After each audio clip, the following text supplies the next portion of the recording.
My twin slept with my girlfriend, got me kicked out at 17. Now my family wants me back. Because I'm in granddad's will.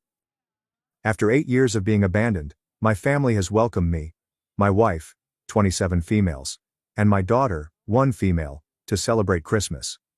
After receiving contradictory advice from my pals, one of them advised me to publish my predicament here and see what random internet strangers would say. My mother, 52 female, and father, 54 male, have 4 children, and I, 25 male, am the youngest. My siblings are, false names, Michael, 31 male, Sarah, 28 female, and my twin brother Casey, 25 male. Growing up, I was the family's black sheep, and I was aware of this from an early age. My family is full of athletes. My father was a fantastic basketball player at a D2 school. My mother played volleyball. Michael played soccer. Sarah played softball. And Casey was a star running back on the football team. I was never particularly interested in any of those physical sports, preferring archery, which my family referred to as a wimpy sport. My parents were always more concerned with my siblings, and rarely attended my events, to the point where I had to beg them to attend my tournaments. Between the ages of 14 and 16, I participated in around 20 tournaments, while my parents only attended 1. They never neglected me, but they were never emotionally available to me in the same way that my siblings were. As a teenager, I despised that. When I tried to bring this up with them, they constantly called me an attention seeker. However, this was not the reason I was rejected by my family. When I was 15, I started dating Amy, now 25, a female, who was in the same grade as me. After about 6 to 7 months of dating, I introduced her to my parents and siblings, who absolutely liked her. I was young, but I could see a future with her. Almost 2 years later, one of Amy's ex-friends informed me that she had been cheating on me for several months. I had no idea who the guy was at the time, but when I confronted her, she revealed that he was my twin brother. She basically told me that she loved me at first, but her love for my brother outweighed that. Later that day, when I confronted Casey at home, I became upset and sucker punched him, knocking him out. I realized that I shouldn't have gotten aggressive, but years of hatred toward him and the rest of the family just erupted. In exchange for my family not filing charges against me, since I could have been prosecuted as an adult in court, I was transferred to live with my paternal aunt, 48 female, who was estranged from the family and resided in another city about 2 hours away. Since then, I've had no interaction with them. It was difficult at first, but with the help of my aunt and her husband, 48 male, I eventually went past my desire for a relationship with them. I transferred to a different high school, attended a university in my aunt's hometown, and graduated as an electrical engineer. I later met my wife and married her. I considered inviting them to my wedding, but decided against it because I didn't want any controversy. From there, my wife and I bought a house an hour away from my aunt and had a daughter a year ago. My mother and father sent me a Facebook message about a week ago, saying they wanted to reunite over Christmas at their place. I told them that I would think about it, that I could have other plans, but that I would get back to them as soon as possible. Later, both Michael and Sarah sent me friend invitations, which seemed strange to me. My wife has told me that if I opt to travel, she and my daughter would spend Christmas at my father-in-law's place so she does not have to deal with unnecessary stress, especially since she is 2 months pregnant, and I agree with her. My question to people reading this is, should I try to reconcile with my family, or not? I can't decide what to do. On the one hand, they may feel horrible about what they did to me and wish to apologize. However, if I go there, they may try to make me apologize to Casey, which I do not want to do. Any input would be beneficial. Update 1. Hello there, guys. It has been a difficult 2 weeks, but I appreciate everyone's counsel and support. This is going to be a very long post. I intended to post earlier, but several things got in the way. My wife began experiencing excruciating abdominal discomfort 2 days after Christmas, and she was unable to stand on her own 2 feet.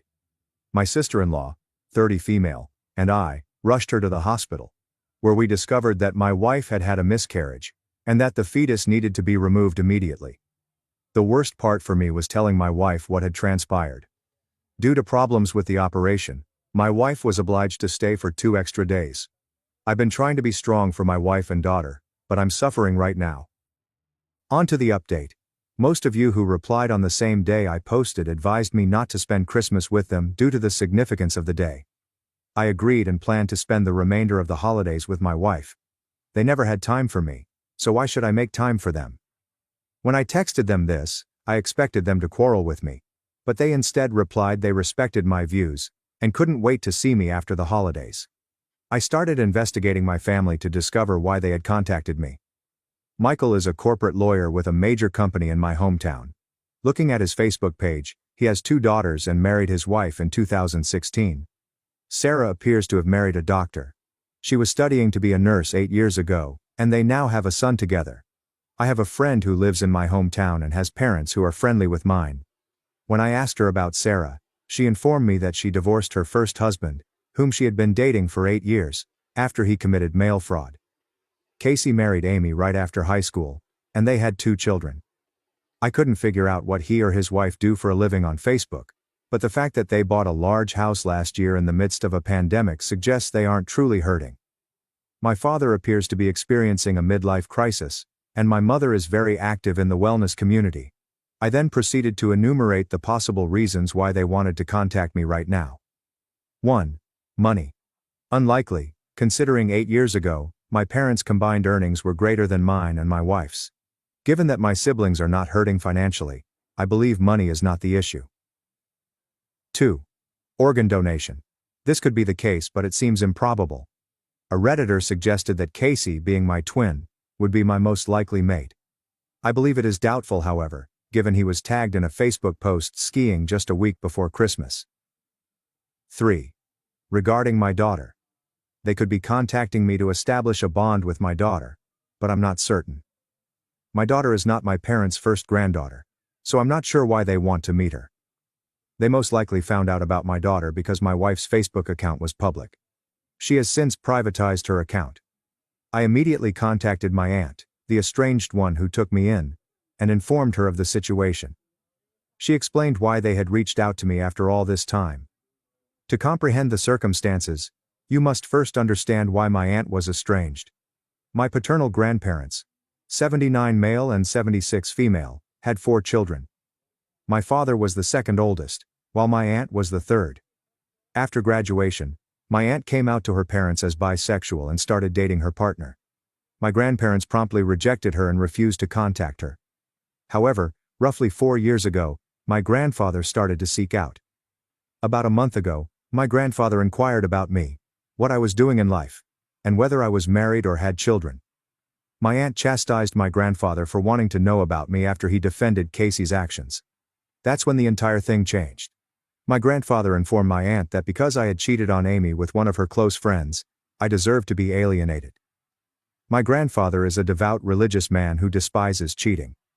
My family had told him that when the buddy with whom I supposedly cheated confessed to Amy, she turned to Casey and Sarah for support and consolation. When I learned about this, I confronted and viciously attacked Casey and Sarah. Sarah was the one who tried to tear me and Casey apart. But I never touched her. And I did not brutally attack Casey. When my aunt told me this, my jaw dropped. I couldn't believe they despised me so much that they were willing to fabricate a horrible falsehood about me and disseminate it. My aunt later informed my grandfather the complete truth about what had happened. She told me he was startled since he had always felt Casey was a good kid. My grandfather then asked my aunt for my phone number, which she declined. I understood why my parents and siblings wanted to contact me. My grandfather had told my parents and siblings that if they did not apologize to me and invite me to the family Christmas meal, they would be cut out of his will. For reference, he is a multi-millionaire. So that is why they contacted me. Not to repent for how they had all wronged me in the past, but because if they didn't, they would not receive anything from grandfather. What a greedy group of individuals. After learning about it from my aunt, I decided to block them all. Why should I respond to them at this stage? They're all dead to me. I have a wife to support after what she has gone through, as well as a family who respects me, including my in-laws. However, this is not the end. 3 days after New Year's Eve, I got a call from an unknown number on my work phone. Because of my job, I am accustomed to receiving calls from unknown numbers, and when I answered the phone, I heard my grandfather's voice. He most certainly got my number from my company's website.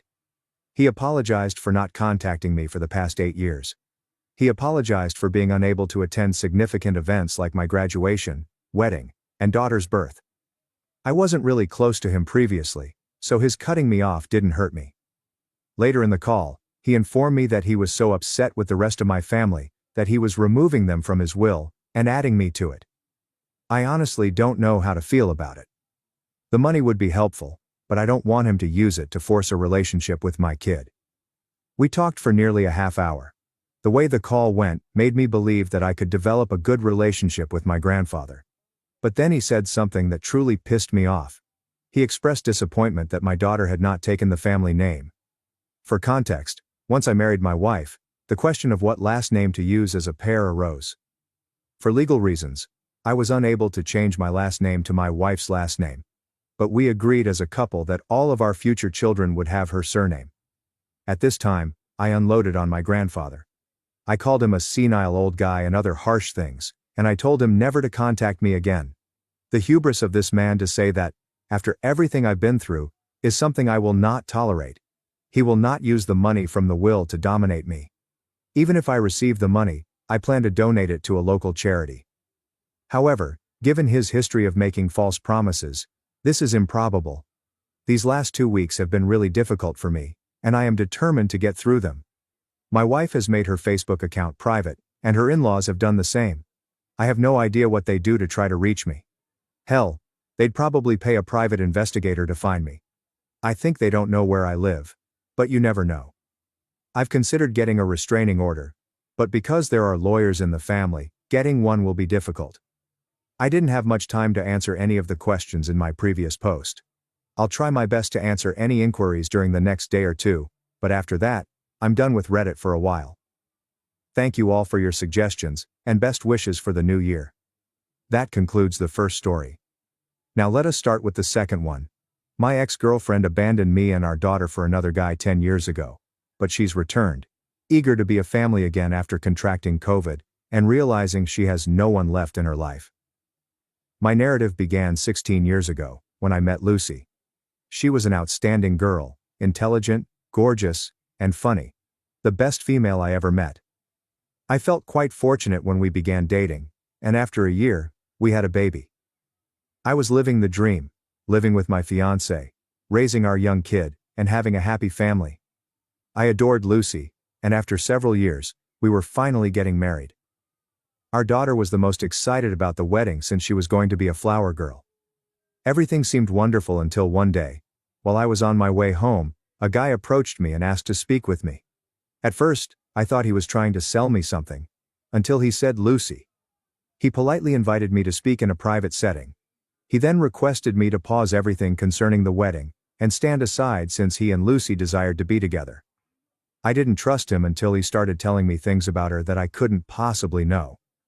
I got home as quickly as I could. I didn't want this to be real, so I told her about it, hoping everything was a mistake. But it wasn't. For the following hour, she told me everything. She'd been cheating on me for the last 2 years. She told me that every time she said she loved me, wanted us to be together, or loved our family, she was lying. How her new boyfriend was younger, stronger, more attractive, and a better lover.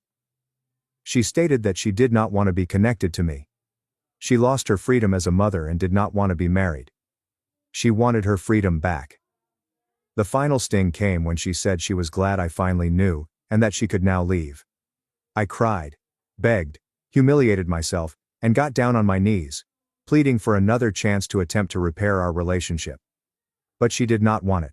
She craved the thrill and excitement that this new guy exuded. The next day, she had left us. I felt shattered, humiliated, and emasculated. But my daughter needs me. She was heartbroken. Her mother had departed, and she felt it was her fault. She heard Lucy say she no longer wanted to be a mother.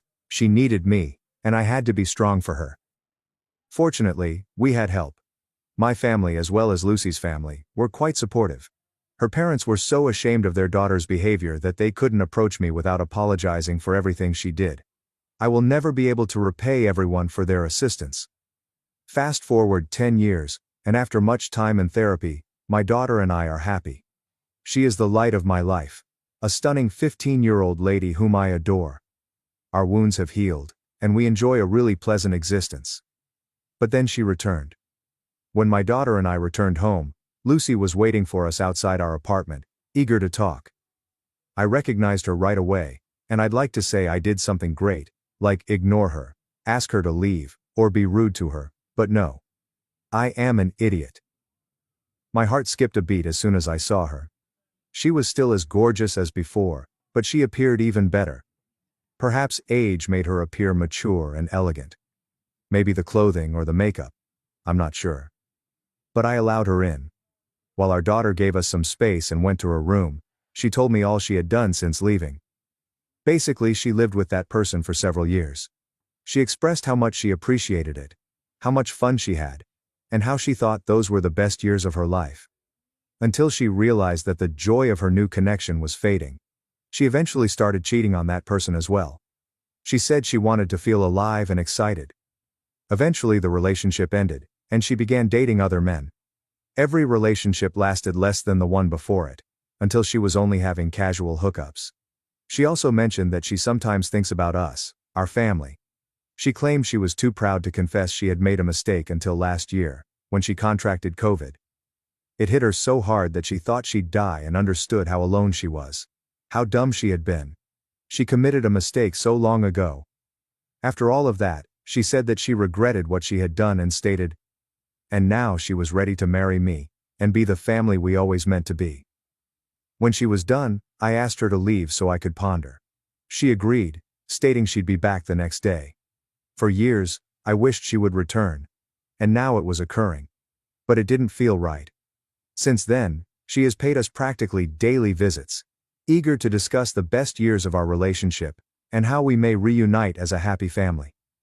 I begged for support from my family and friends. Most of them told me that if I took her back, I would be making the worst mistake of my life. Others suggested that I give her a chance. It took me a long time to heal, and even longer to begin forming new relationships. And I would risk everything.